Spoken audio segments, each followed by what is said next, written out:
แล้วท่านผู้ฟังทางบ้านทุกท่านที่สละรับฟังทางวิทยุก็ดีทางเฟซบุ๊กก็ดี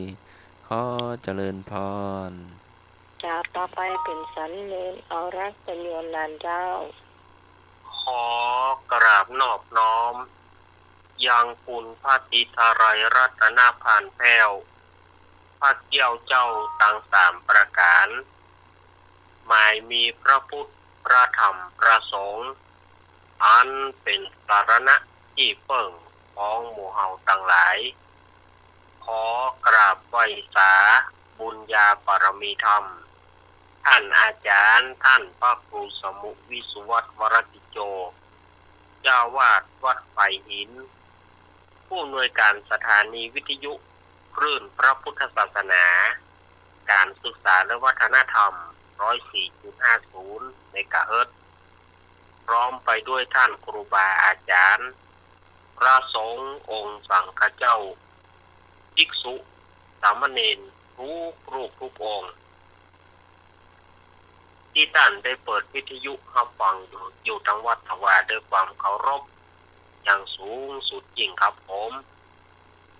ขอนมัสการท่านอาจารย์สมัครยานศิโรผู้ช่วยเจ้าวาดวัดไผ่หินครับผมครับผมอาจารย์ครับสวัสดีโยมพี่พิสมัยผู้ดำเนินรายการ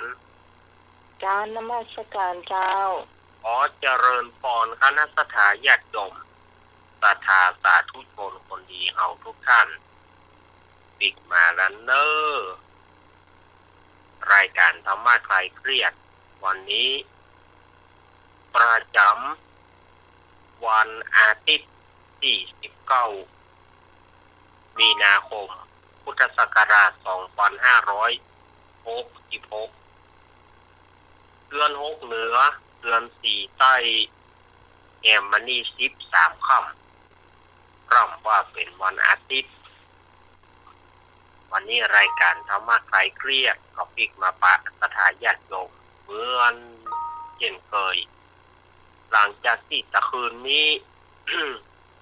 มันอุบิเหตุนิดหน่อยเนาะทางบ้านของโยมปี่พิสมัยก็เกิดเป็นฟ้าเป็นฝนก็รายการก็ต้องยุบไปโดยปริยายหลังจากที่บางสายไปจากตัวตะวันเนี่ยบ่เกินบ่ถึง10 นาทีนี่มาเฮ็ดตกฝนก็ตกเจ้าแย่แห้งเลยฟ้าแบบน่ากลัวขนาดเลยตะเกินเนี่ยดีแล้วที่เฮาย้างเนาะเพราะว่าถ้าเฮาบ่ย้างเนี่ยนะมันอันตรายเนาะสำหรับคนใช้มือถือเนี่ยนะอันตรายเนาะย้างเนาะค่ะมันไปตลอดเลยถ้ามีสติแล้วเนาะแม่ไปตอนบังไปนี่แม่ก็เนาะก็เลยต้องย้างโดยปริยายนะเราต้องอยู่ไปถ้าพันให้มาฟังเฮาขนาดอันวางพวกนี้ปิดโทรศัพท์เลยนะแล้วปิดวิทยุแต่นะทำมาขึ้นในใจไผ่มาฟังเฮา กลัวก็กลัวเนาะปิดไว้ก่อนเลยเนาะไอ้หน่วยกระบวนการนะไอ้หน่วยก็ปิดเนี่ยพระอาจารย์ดูเพลงกันน้ำใหม่ในไลน์เนาะฮะพระอาจารย์พระอาจารย์พระครูดูในไลน์หันสมัครเนาะเพลงน้ำใหม่ขอที่น้ำใหม่ขอ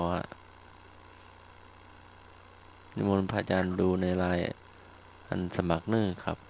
อ๋อฝนตกเที่ยงหน้าต่างอย่าฝนตกเที่ยงหน้าต่างแล้วก็ภูมิแพ้กรุงเทพมาแจ้แพ้กรุงเทพลำเดียวเนี่ยมันแพ้เชียงใหม่ละได้อยู่ไหนก็ต้องปิดหน้าต่าง